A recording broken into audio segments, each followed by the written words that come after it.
Assalamualaikum warahmatullahi wabarakatuh. Perkenalkan, nama saya Ahmad Zahati dari jurusan Teknik Informatika. Di sini saya akan mempresentasikan tentang pernikahan siri. Saya akan menjelaskan tentang pengertian nikah siri, ciri-ciri dari nikah siri, perspektif agama Islam mengenai nikah siri, dampak negatif serta dampak positif dari nikah siri. Pengertian dari nikah siri. Nikah siri merupakan pernikahan yang dilakukan oleh laki-laki dan perempuan tanpa memberitahukan kepada orang tua yang berhak menjadi wali. Di Indonesia, pernikahan siri dikenal sebagai pernikahan yang memenuhi rukun syarat agama, namun tidak dicatatkan di kantor urusan agama atau KUA, sehingga tidak memiliki akta nikah dari pemerintah. Istilah lain dari nikah siri disebut pernikahan di bawah tangan. Pernikahan siri berasal dari bahasa Arab, yaitu zawaj asiri, atau pernikahan yang dilakukan secara rahasia. Pernikahan siri dilakukan oleh sebagian masyarakat disebabkan oleh pengetahuan yang kurang terhadap pernikahan. Adapun ciri-ciri pernikahan siri ada tiga, yaitu pernikahan tanpa wali, dirahasiakan karena pertimbangan tertentu, dan yang terakhir diperbolehkan dalam pandangan agama apabila rukunnya terpenuhi. Pernikahan tanpa wali dilakukan secara rahasia karena pihak wali perempuan tidak setuju atau menganggap pernikahan akan tetap sah walaupun tanpa wali, atau hanya karena ingin menuruti hawa nafsu tanpa mengutamakan ketentuan syariat Islam. Prinsip hukum ini didasarkan pada hadis Nabi Shallallahu Alaihi Wasallam, yaitu la nikaha illa biwalihi wa ayyumam ra'ati nukihat bigoiri wali fa nikah huha batilun batilun batilun wa inilam yakun laha waliyyu fasalton waliyun man la waliya lahu, yang memiliki arti tidak sah suatu pernikahan tanpa adanya wali dan dua orang saksi yang adil. Hadis riwayat Ahmad, dirahasiakan karena pertimbangan tertentu. Ketakutan terhadap stigma negatif masyarakat atas anggapan tabu terhadap pernikahan siri atau adanya paksaan untuk merahasiakan pernikahan tersebut diperbolehkan dalam agama apabila rukunnya terpenuhi. Ciri-ciri terakhir ini memiliki arti pernikahan dapat terjadi selama tidak mengandung mudarat atau efek buruk. Nikah siri legal dalam Islam, namun tidak sah dalam negara. Terdapat tiga model atau jenis pernikahan siri yang dilakukan dalam masyarakat.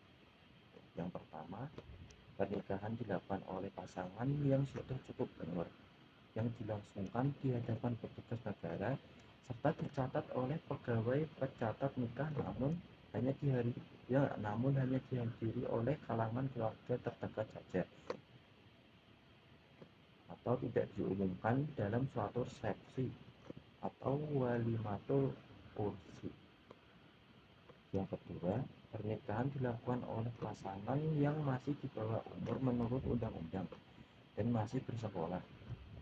Pernikahan terjadi inisiatif dari orang tua kedua pihak yang bersepakat atas adanya perjodohan dengan tujuan untuk memastikan perjodohan dan menjalin persaudaraan yang lebih akrab. Dan yang terakhir, pernikahan oleh pasangan cukup umur menurut undang-undang, namun sengaja melaksanakan pernikahan di bawah tangan dan tidak dicatatkan di KUA dengan berbagai alasan. Adapun perspektif Islam terhadap pernikahan siri. Pernikahan dalam Islam digambarkan sebagai bentuk ikatan yang sangat kuat atau mitsaqon galagihan untuk menaati perintah Allah dan apabila dilaksanakan akan menjadi ibadah. Menurut Kamus Besar Bahasa Indonesia, pernikahan siri merupakan pernikahan yang hanya disaksikan oleh muadzin atau pegawai masjid dan saksi, tidak melalui kantor urusan agama atau KUA. Secara etimologi, kata siri berasal dari kata Arab, yaitu sirun, yang bermakna rahasia, sunyi, diam, tersembunyi, sebagai lawan dari alaniyah, yaitu terang-terangan. Secara umum, pernikahan siri dalam pandangan Islam hukumnya sah atau legal dan diperbolehkan jika syarat dan rukun nikah terpenuhi. Namun, pernikahan yang dilakukan secara rahasia sebenarnya dilarang oleh agama Islam karena Islam melarang wanita untuk menikah tanpa sepengetahuan walinya. Hal ini berdasarkan pada hadis yang diriwayatkan oleh Abu Hurairah radhiyallahu bahwa Rasulullah Shallallahu Alaihi Wasallam bersabda, seorang wanita tidak diperkenankan menikahkan wanita lainnya. Seorang wanita juga tidak diperkenankan menikahkan dirinya sendiri. Sebab sesungguhnya wanita berzina itu ialah seorang muslim yang menikahkan dirinya sendiri. Adapun dampak negatif pernikahan siri, yaitu pernikahan yaitu pihak perempuan tidak bisa menuntut hak sebagai istri karena tidak adanya kekuasaan hukum legalitas atas pernikahan tersebut. Yang kedua, kesulitan pelayanan terkait pembuatan KTP, KK, paspor, serta akta kelahiran anak tanpa adanya akad nikah atau buku nikah. Yang ketiga, pihak suami cenderung lebih leluasa untuk meninggalkan. Yang keempat, memenuhi psikologis istri dan anak. Dan yang terakhir, tidak ada kejelasan status istri dan anak di mata hukum dan masyarakat. Adapun dampak positif dari pernikahan siri, yaitu mengurangi beban atau tanggung jawab pihak istri sebagai tulang punggung. Yang kedua, meminimalisir seks bebas serta berkembangnya penyakit seksual menular. Yang terakhir, menghindarkan dari hukum zina dalam agama. Nah, itulah presentasi yang dapat saya sampaikan. Sekian dari presentasi saya. Wassalamualaikum warahmatullahi wabarakatuh.